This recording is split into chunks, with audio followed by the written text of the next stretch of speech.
The top story on Gold FM.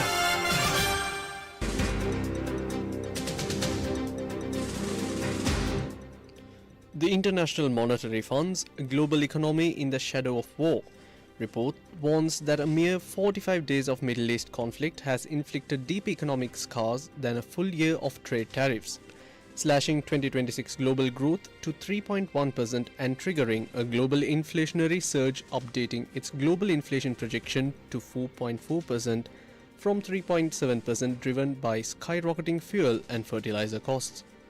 This volatility is most visible in Ukraine, where inflation hit a punishing 7.9% in March, forcing energy importing nations to walk what economists call a razor blade between debt and collapse as world trade volume growth nearly halves to 2.8%.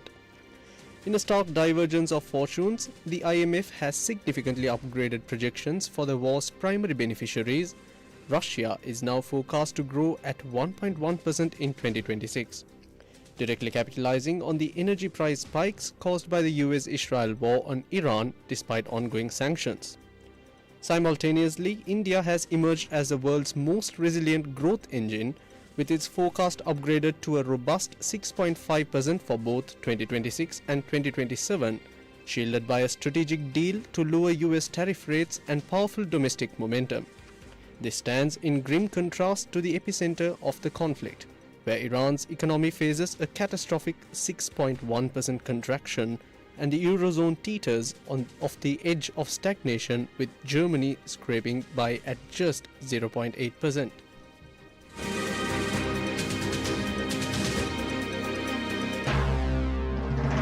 This is the local news on Gold FM.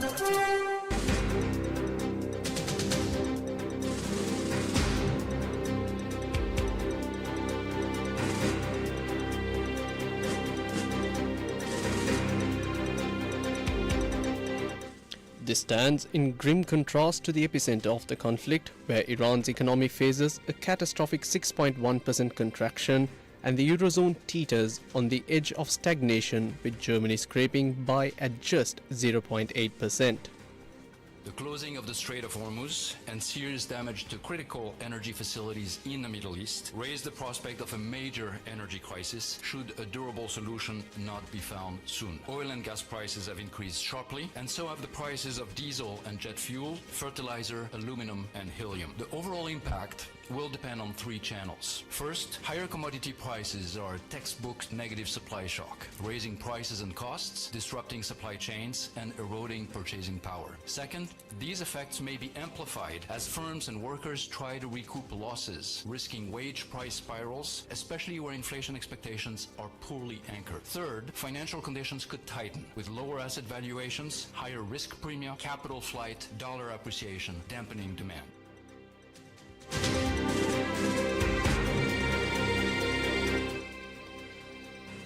In your local news, the traditional oil anointing ceremony took place today at the historic Kelaniya Rajamahavihare premises under the patronage of Chief Prelate Professor Venerable Kullupitiya Mahinda Sangarahita Thero. Organized as part of the Surya Sinhala Hiru Avuruddu Siritha, the event aimed to preserve and pass down cultural values to the younger generation. The initiative, a concept of Hiru Media Network chairman Reno Silva, highlighted the cultural significance of the anointing ritual as the entire nation joined in the tradition. President Anura Kumara Dissanayaka visited the temple of the Sacred Tooth relic today to pay his respects and seek blessings. Following the religious observances, the president engaged in cordial conversation with members of the public gathered at the temple premises. The President's media division confirmed that the President also visited the Malvatta Mahaviharaya this morning to call on the Chief Prelate, the Most Venerable Tibbatwa Sri Sumangala Thera. President Dissanayaka continued his itinerary by visiting the Most Venerable Warakagoda Sri Jnana Ratna Mahanayaka Thera of the Askiri chapter to receive further blessings. The Sri Lanka Transport Board reports a historic revenue exceeding 1 billion rupees over 6 days starting on the 8th of April. Chairman Sajeeva Kanakaratne confirmed during a Colombo briefing that the 11th of April saw the highest single-day earnings in the board's history. National Transport Commission Director General Dr. Nilan Miranda announced the commencement of special bus services today for passengers returning to Colombo and major cities. Railway Superintendent Asanga Samarasinghe noted that office trains return to a normal schedule tomorrow, while Private Bus Owners Association Chairman Gamunu Wijeratne projected that approximately 50% of the private fleet resumes operations tomorrow. Meanwhile, police announced the arrest of 104 drunk drivers during island-wide search operations conducted yesterday on Sinhala New Year's Day. Authorities apprehended 27 individuals for reckless driving and over 1,400 others for various traffic violations after inspecting more than 22,000 people. The Police Media Division confirmed the operations also led to the capture of 296 suspects, including individuals linked to direct crimes and dozens with outstanding warrants.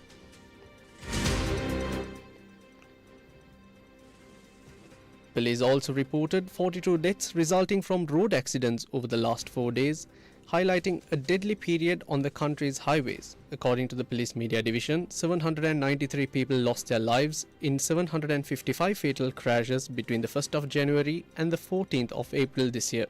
Separately, 5 people drowned within the past 24 hours, including 2 brothers whose bodies were recovered from the Mahaveli River in the Somawathiya Reserve. The siblings disappeared yesterday while attempting to save their father from the water, with a third brother still missing and search operations underway.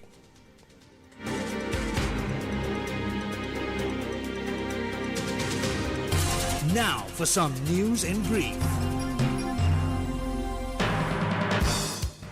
The Sri Lanka Navy has taken into custody an Indian fishing boat and 4 Indian fishermen for allegedly engaging in illegal fishing within Sri Lankan territorial waters during a special search operation carried out on the 13th in the sea area north of Mannar.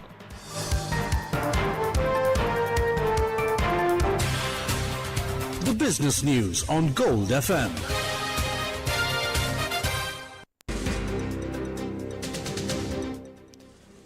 International oil benchmarks climbed today, with Brent crude rising nearly 1% to reach $95 and 72 cents per barrel. Meanwhile, West Texas Intermediate followed the upward trend, gaining 83 cents to trade at $92.11.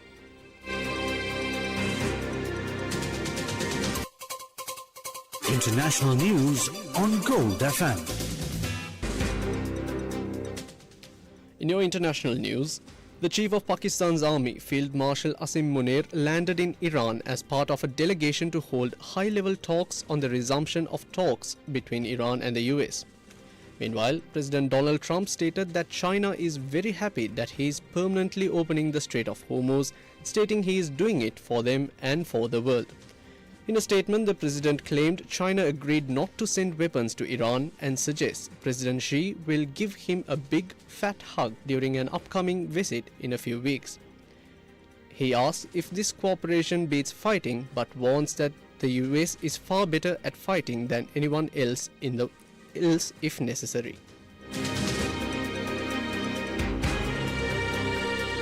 Entertainment news on Gold FM. Nicolas Cage and director Osgood Perkins are expanding the Longlegs universe with a second installment following the massive success of the original 2024 serial killer thriller. Paramount Pictures secured the rights to the new project after the initial film grossed $128 million from a modest $10 million budget.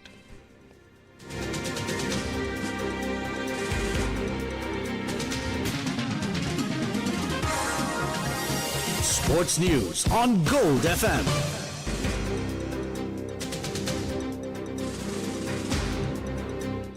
Two-time Olympic gold medalist Victor Axelsen announced his retirement from professional badminton today after failing to recover from back surgery performed in April last year. The Danish athlete, who secured consecutive Olympic titles in Tokyo and Paris, stated his body no longer permits him to compete at the highest level despite his desire to continue. That's all from the roundup. Have a good night.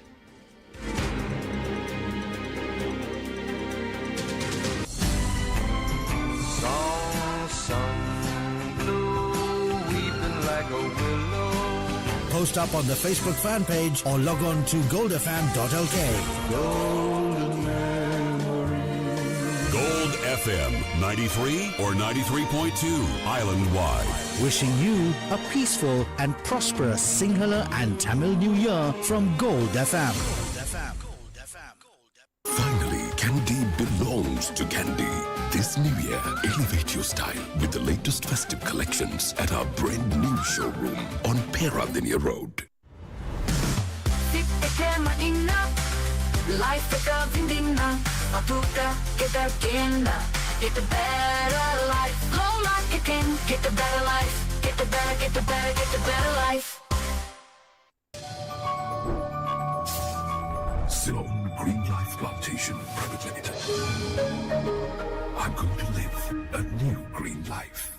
The all-new BYD C-Line 8 has arrived. A premium 7-seater plug-in hybrid SUV. Own yours today, starting from 29.9 million rupees. Visit your nearest BYD showroom or call 0112 125 125.